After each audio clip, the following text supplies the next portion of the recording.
We'll start off with School Assembly, which appears in my most recent book.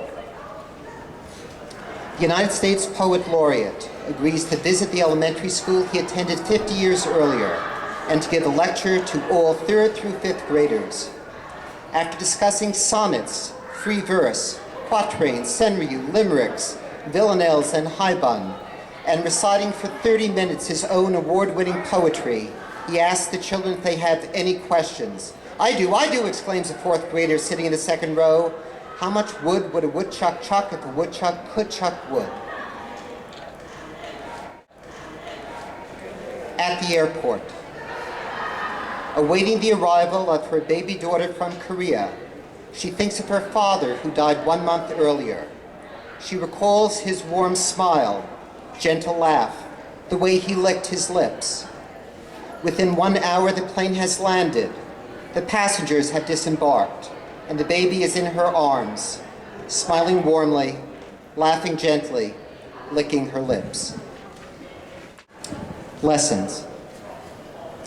He loved to tell the story of how, on his first day of yeshiva in Poland's Jewish ghetto, mothers brought honey cakes, shaped like the letters of the Hebrew alphabet, so that their children would come to associate learning with sweetness. A brilliant man deprived by war of even a high school education, he set foot on a college campus more than 50 years later to attend his first son's PhD conferral.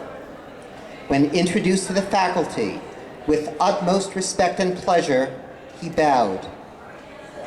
His second son, now a professor, remembers these stories as he teaches his daughter her ABCs. Lessons is actually the first poem of my first book, and it remains my very favorite poem for many reasons. I think probably the major reason is that it links 4 generations in my family. In the first paragraph, I talk about my father, who's the protagonist in the poem.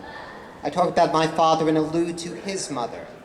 In the second paragraph, I fast forward and talk about my father and my older brother's PhD conferral. And in the last paragraph, I'm referring to myself and my daughter. So the fact that I can connect 4 generations in 3 paragraphs gives me pleasure. For Elise.